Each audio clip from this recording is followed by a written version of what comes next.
The death of Julius Caesar in 44 BC plunged Rome into turmoil with a series of civil wars.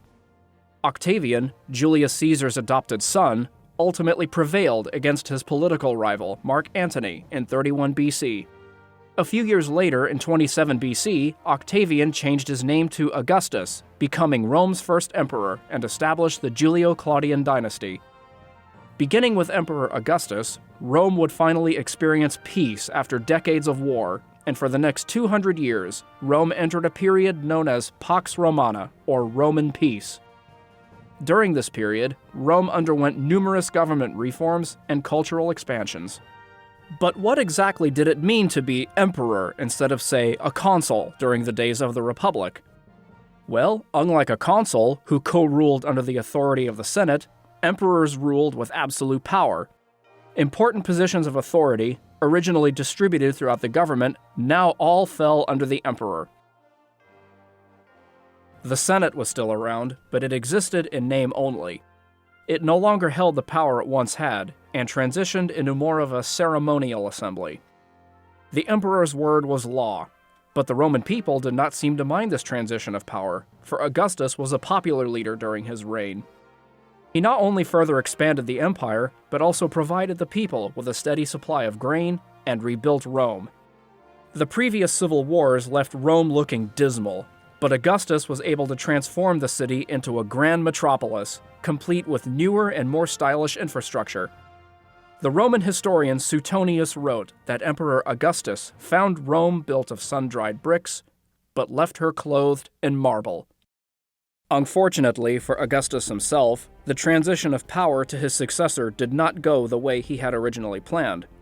The three people he had in mind had all died during his reign, and after Augustus's death in 14 AD, the throne passed to his stepson Tiberius. To put it mildly, the next few rulers after Augustus were nowhere near as effective leaders or as revered by the people. Emperors Tiberius and Caligula were considered evil and tyrannical, especially Caligula, who had the reputation of being an insane madman, taking part in all sorts of bizarre habits. Caligula was not only obsessed with his authority and his money, but even nominated his horse for a consulship. It comes as no surprise that Caligula was assassinated only 4 years into his reign.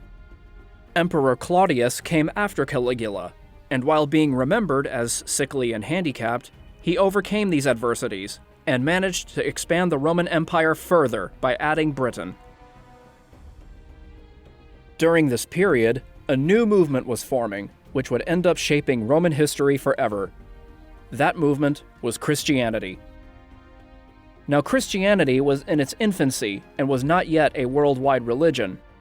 While Emperor Claudius was suspicious of this growing movement in Rome, it was Emperor Nero who was credited with the first persecution of Christians. And in 64 AD, Nero got the perfect opportunity for a purge. A massive fire broke out in Rome, which caused catastrophic damage throughout the city. Many people lost their lives or were left homeless. Allegedly, Nero purposely started the fire to make room for new, ambitious construction projects. To divert the negative attention away, Nero pointed his finger at Christians, for he viewed them as the perfect scapegoat. Christians got the blame for setting the city ablaze, and were thus rounded up and executed in massive numbers. Nero would end up taking his own life in 68 AD, putting an end to the Julio-Claudian dynasty. After Nero's death, 69 AD was a tumultuous year for Rome. Known as the Year of the Four Emperors, 4 people all wanted to be the next ruler, but out of the turmoil came Emperor Vespasian Flavius, establishing the Flavian dynasty. Vespasian, along with his son Titus, took part in crushing the rebellion known as the First Jewish-Roman War. It's from the spoils of that uprising where one of the world's most famous architectural feats came to be: the Roman Colosseum. The Colosseum, also known as the Flavian Amphitheater, was commissioned under Vespasian and finished under Titus in 80 AD. Inside the Colosseum, about 50,000 Roman citizens could gather and watch chariot races, gladiatorial games, and even mock sea battles. Yes, they actually flooded the center of the Colosseum and had people in boats fight each other. Sadly, it was under the reign of Titus when the infamous Mount Vesuvius eruption happened, wiping out the cities of Pompeii and Herculaneum.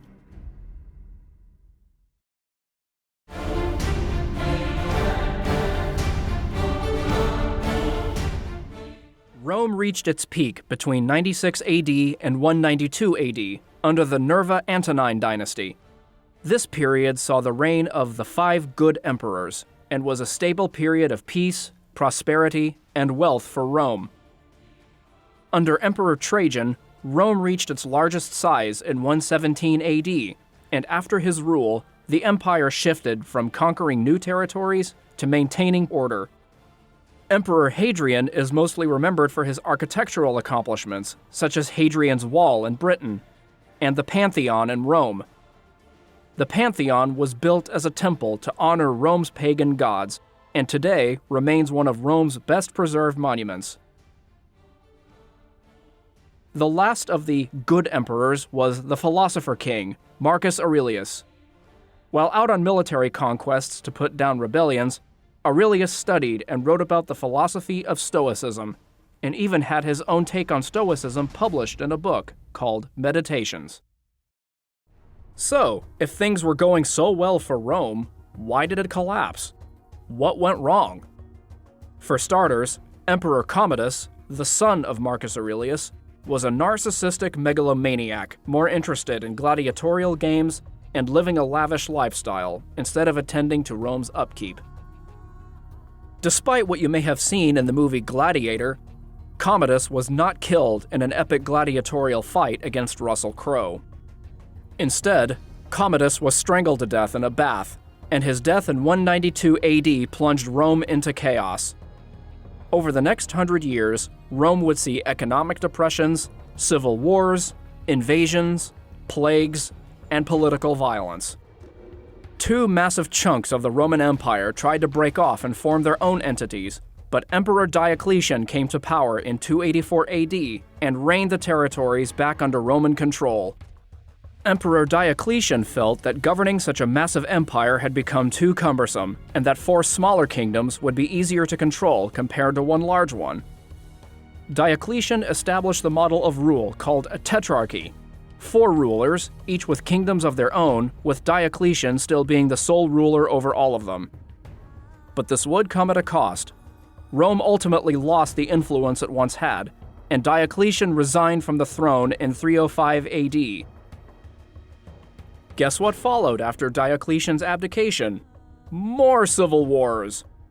The tetrarchs warred against one another for power, but one tetrarch named Constantine prevailed against his rivals and became sole ruler of Rome in 324 AD, bringing an end to the tetrarchy.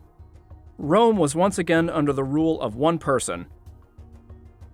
Now, Constantine is an important figure in late Roman history, for during those civil wars, he is remembered for having a vision of the Christian cross just before a major battle, and after emerging victorious, Constantine converted to Christianity. Constantine heavily promoted the Christian religion and put an end to centuries of Christian persecution. To honor these victories, he rebuilt the Greek city of Byzantium in 330 AD and gave it a new name, Constantinople, which he declared to be the new capital of the Roman Empire. While Constantine heavily supported Christianity, it did not become the official state religion until the reign of Emperor Theodosius I, who officially put an end to centuries of Roman polytheism. Theodosius I was the last emperor of a fully united Roman Empire, for when his sons took over, Rome once again split into 2, becoming the Eastern Roman Empire and the Western Roman Empire. While the eastern half would survive for almost another 1,000 years as the Byzantine Empire, the western half suffered constant attacks from barbarians like the Visigoths and the armies of Attila the Hun. With the deposition of Rome's last emperor, Romulus Augustus, in 476 AD, the mighty force known as Rome was no more. Ever since then, historians have debated why exactly Rome fell, proposing many possible theories. But ultimately, Rome left a lasting legacy on human history. With Rome's collapse, and the establishment of new kingdoms and rulers, these would pave the way for the Middle Ages and the rise of feudalism in Europe.